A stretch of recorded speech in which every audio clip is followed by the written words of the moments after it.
안녕하세요. 목요일 오늘의 아침 묵상 전상일 목사입니다. 오늘 하루도 하나님의 말씀으로 시작한 우리들의 삶을 하나님께서 이끌어 가시는 줄로 믿습니다. 어릴 적에 가족과 함께 주말이면 335 모여서 TV를 보던 추억이 있습니다. TV를 보는 것이 아니라 가족과 함께하는 추억이겠죠. 저도 어릴 때면 가족과 함께 모여 즐겨보던 TV 프로그램이 있는데요. 바로 출발 드림팀입니다. 정해진 시간 안에 어려운 장애물을 누구보다 빠르게 넘어가고 안전하게 지나가야 하죠. 그리고 마지막 골인점에 도착해서 그 버튼을 누르면 기록이 계산되고 또 그 기록들을 통해 최종 우승자를 가르게 됩니다. 대부분 많은 분들이 이 프로그램을 기억하실 것입니다. 오랜 시간 지나 이 프로그램을 다시 보는데 꼭 우리 인생 같은 거예요. 누구보다 빠르게, 또 누구보다 안전하게, 또 누구보다 완벽하게, 그리고 누구보다 먼저 도착해서 승리를 취하려는 그 삶이 우리 인생과 같다는 거죠. 여러분도 참 바쁘게 세상을 살아갑니다. 그러다 보니 생존의 요구대로 변해버린 내 모습을 보게 됩니다. 내가 이루고 싶은 목표를 위해 열심히 살았었던 모습이 한편으로는 한심해 보이기도 하고 또 한편으로는 여전히 채워지지 않은 공허함 때문에 마음이 답답할 때도 있습니다. 그러나 우리는 그저 이 세상 나그네처럼 살아가며 하나님께서 이루실 소망을 위해 우리는 최선을 다해 살아가야 되는 줄로 믿습니다. 주인 되신 하나님께서 허락하신 삶을 최선을 다해 살아가야 될 줄로 믿습니다. 오늘 성경에도 보니까 우리가 왜 하나님을 위해 최선을 다해 살아가야 되는지 이야기해 주고 있습니다. 자, 1절에 이렇게 기록되어 있어요. 그때 마침 두어 사람이 와서 빌라도가 어떤 갈릴리 사람들의 피를 그들의 제물에 섞은 일로 예수께 아뢰니. 자, 이어서 4절. 자, 또 실로암에서 망대가 무너져 치어 죽은 18사람이 예루살렘에 거한 다른 모든 사람보다 죄가 더 있는 줄 아느냐. 자, 1절과 4절에는 죽음을 맞이한 사람들의 모습을 이야기하고 있습니다. 자, 1절에는 예측할 수 있으나 이 권력에 의해 희생당한 죽음을 기록했고 4절은 예측할 수 없는 죽음에 대해서 기록하고 있습니다. 즉 인간의 삶, 인간의 인생은 어디서 그리고 어떻게 언제 죽을지 모르는 나의 의지와는 다르게 인생이 흘러간다는 것을 말해주고 있습니다. 우리가 정말로 많은 것을 쌓기 위해 하루하루를 최선을 다해 살아가지만 결국에는 죽음 앞에서는 아무런 힘도 쓸 수 없는 것이 우리 인간이라는 것이죠. 그래서 우리는 일생에서의 자랑을 위해서 살기보다 영생을 위해 살아가는 삶을 살아야겠다라는 생각을 하게 됩니다. 그러면 우리 의지대로 되지 않는 이 세상에서 결국 우리는 무엇을 위해서 살아가야 할까요? 오늘 본문에서는 무화과 나무를 통해 어떤 인생을 살아가야 하는지 이야기해 주고 있습니다.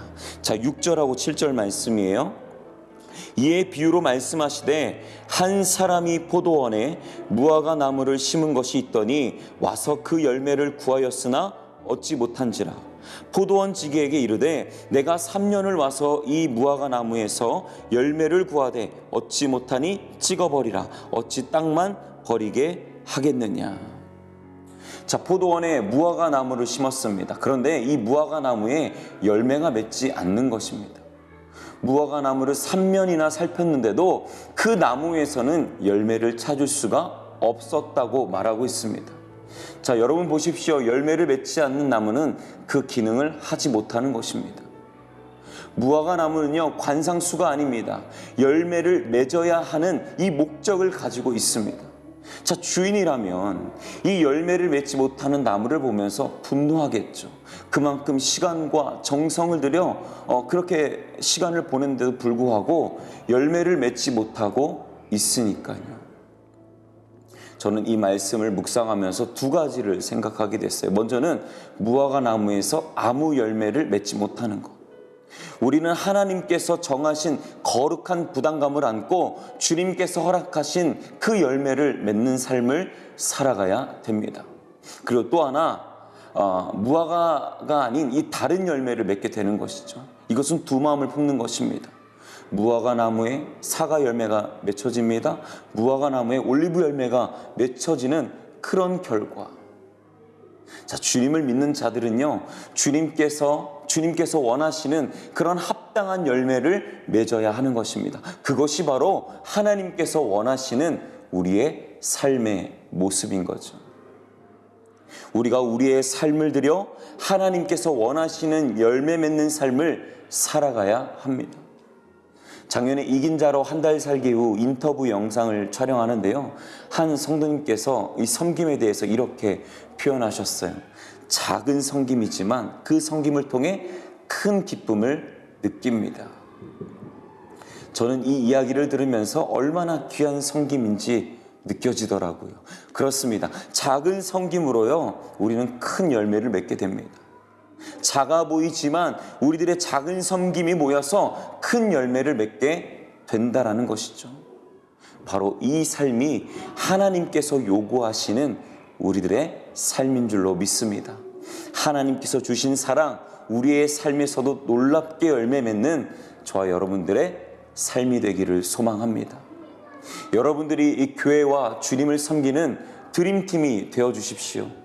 정해진 시간 안에 과업을 이루기 위해 쫓기며 사라질 것에 마음 두지 마시고 영원한 것을 향해 살아가는 우리 모두의 삶이 되기를 축원합니다.